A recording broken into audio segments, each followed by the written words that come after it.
impact of non-verbal communication. For a lot of people, non-verbal communication basically could imply that it could be their posture or their voice or expression, but it's a lot more than that. We'll come to some of the top most required skills relating to body language a little later. But before that, let me talk to you about the gaze.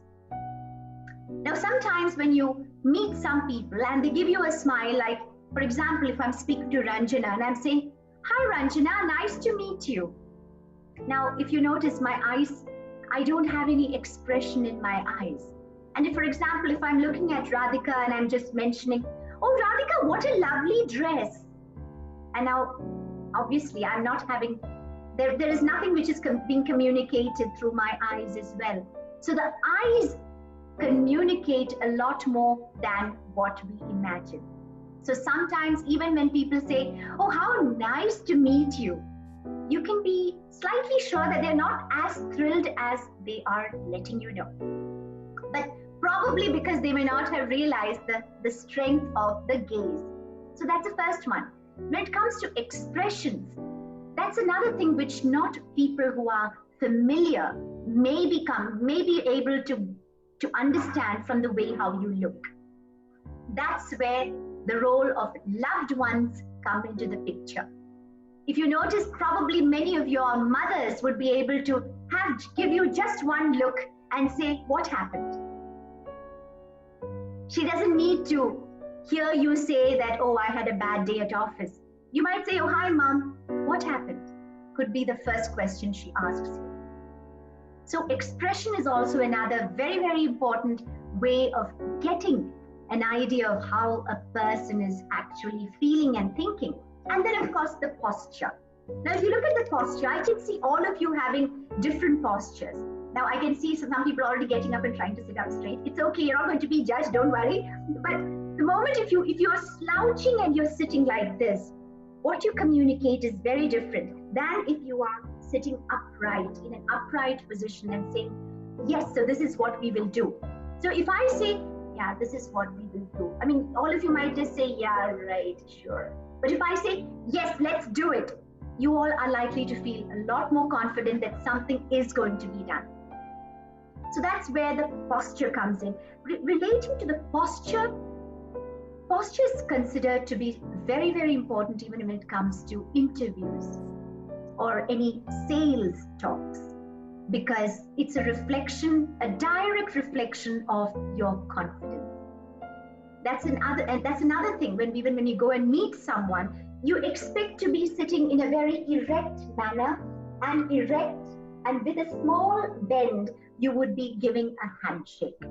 So the posture that you carry is very, very important, and it communicates a lot about your confidence. Maybe you're extremely confident, but you have never bothered about your posture. So that is something which is worth looking at. And then we come to the voice. Many years back in college, my teacher would say I had the voice of a 5-year-old. And even today, I think now I sound more like a teenager when I'm singing. So it's at least an improvement, looking at the brighter side. But the fact is, how your voice tells a lot about you. So sometimes, today I do admit, I tend to use different voices when it comes to professional platforms. Like, for example, if I'm giving a call and wanting to get some information, I would say, "Good morning, I would like to get this information, please." Because I know that is projecting a certain professionalism.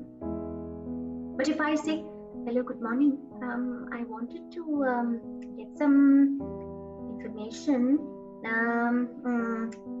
now people are immediately going to be either put off, or they will just consider you as someone who is wasting their time. So it's not just what you see, it's how you say it. Yeah. So when it comes to phone calls, that makes a huge difference. That's why when you even look at when people talk to their loved ones, or if supposing a person is speaking to their wife or husband or even their boyfriend or girlfriend, the tone that you would be using is very different. You might pick up the phone and say, "Hi, how are you? It's been so long. So great to hear your voice." And if it's your good friend, you might say, "Hi, how are you?" So you can see the difference in the voice. So that makes a huge difference. So one of the main factors when it comes to the first impact would be the smile. It's the smile that communicates a whole lot of what others could be perceiving you as. So if your smile communicates a certain shyness, people could treat you as someone who is shy. Maybe you're not shy, but how you come across could be seen as a person who is very shy. And the energetic demeanor. When I talk about energetic demeanor, there are people who would be having a style of communication which does not really communicate a certain energy. Get rid of confinement. A lot of time we tend to hold our body in the manner like you tend to keep it closer. I think you can see me better, right? You tend to keep the hands closer to yourself. So sometimes there are people who might be feeling cold, yet they may be communicating as though that they just don't want to speak to you. So think about that posture when you are meeting people. Allow yourself to have your hands also not restricted close to your body, so that the person who is speaking to you will be someone who knows that you're comfortable and you're relaxed. And use of more hand movements. There is also something I'd like to mention here. It's about not overdoing the body language. It's like sometimes people are so keen to project themselves with confidence that you find that they are creating a lot of movement on stage, which you don't require to. So ensure that your body language is in tune with the verbal communication that you are projecting. So it's very important that you're able to project a certain genuinity through the body language, which is very, very, very crucial in enabling people to understand you better. The next one is we're going to talk about body language at work. And no better profession to start on rather than a teacher. Now, when it comes to a teacher, we all have our own favorite teachers. It does not always have to be based on the fact that the teacher is great in teaching, but it's the way the teacher projects herself in terms of her body language, in terms of how she is communicating with the students. So teaching is a very powerful platform where you're able to know the effectiveness of body language.